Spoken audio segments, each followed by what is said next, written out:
السلام علیکم دوستو ورحمۃ اللہ تعالیٰ وبرکاتہ۔ دوستو، ایک مسافر کو حج پہ جانا تھا، اس لیے اس کے پاس ایک بہت ہی بڑا اور بہت ہی خوبصورت ایک سونے کا ہار تھا۔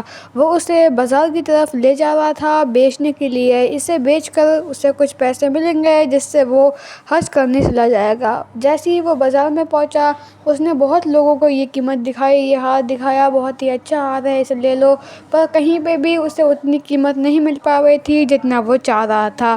اس نے بعد میں کچھ اور لوگوں سے پوچھا، کہیں ایسی جگہ بتاؤ جہاں پہ یہ ہار میرا مہنگا بک جائے، جس سے میں عمرہ کر سکوں، حج کر سکوں۔ تو پھر کچھ لوگوں نے بتایا، ایک بازار ہے، اس بازار کی طرف تم جاؤ اور وہاں پہ ایک راجا ہے، وہ بہت ہی زیادہ امیر ہے اور قیمت بھی اچھے دام میں لے لیتا ہے۔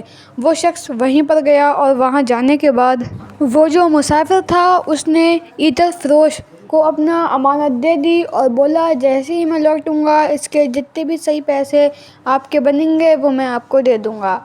عطر فروش بھی مان گیا اور جو مسافر تھا وہ حج پر چلا گیا۔ وہ بغداد گیا، وہاں پہ اس نے پیسہ کمایا اور کمانے کے بعد وہ جب اپنے شہر لوٹا اور اس نے عطر فروش سے کہا، یہ لو اپنے پیسے اور میری امانت دے دو، تو اس نے عطر فروش نے صاف منع کر دیا کہ کون سی امانت، کیسی امانت، میں تو تمہیں جانتا بھی نہیں ہوں، میں نے تو تمہیں کہیں دیکھا بھی نہیں ہے اور نہ ہی تم نے مجھے کچھ دیا ہے۔ پھر جو مسافر تھا اس نے اور لوگوں سے بھی پوچھا اور لوگوں سے بھی پوچھوایا، پر جتنے بھی لوگ تھے وہاں کے سب نے منع کر دیا کہ ہم نے بھائی آپ کا ہار نہیں دیکھا ہے، نہ ہی لیا ہے، اور نہ ہی عطر فروش نے آپ کا ہار لیا ہے۔ لیکن اس کا بہت ہی مہنگا ہار تھا اور وہ اپنا ہار ایسے دے بھی نہیں سکتا تھا۔ اس نے شہر کے اور بڑے لوگوں سے بات کی، اس نے اس سے بھی بڑے شہر میں گیا اور وہاں کے راجا کو لے کر آیا۔ اس راجا سے اس نے بات کی کہ میرا ہار تھا، میں ایسا جتنا بھی واقعہ تھا وہ سب اسے بتایا، سارا ماجرا اسے بتایا۔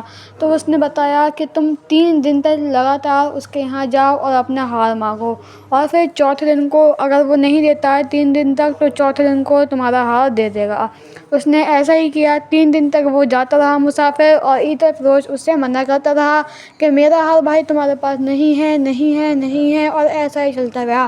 چوتھے دن جب وہ ہار لینے اس کے پاس گیا، ادھر سے جو بڑے شہر کا راجا تھا، جو عطر فروش کا مطلب دوست بھی تھا، وہ وہاں سے گزر رہا تھا۔ تو دوسرے شہر کا جو راجا تھا، اس نے مسافر سے کہا، اور بھائی تم تو ہم سے ملاقات بھی نہیں کر رہے ہو، بہت دن ہو گئے۔ تو اس نے بھی کہہ دیا، ہاں بھائی میں تم سے ملاقات نہیں کر پا رہا ہوں، میں تھوڑا بزی ہوں۔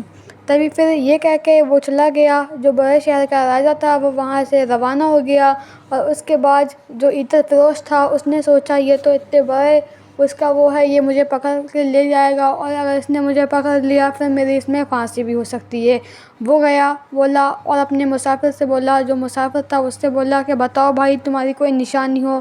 تو پھر مسافر نے بتایا، ہاں بھائی ایسی ایسی نشانی ہے، میرا ہار تھا تمہارے پاس۔ تو وہ گیا اور ہار لے کر آیا، بولا بھائی یقین کریں مجھ سے آپ سے بے بھولی ہو گئی تھی، مجھے پتہ نہیں تھا کہ آپ کا ہار ہے بھی یا نہیں ہے، میرے ذہن سے یہ بات چلی گئی تھی۔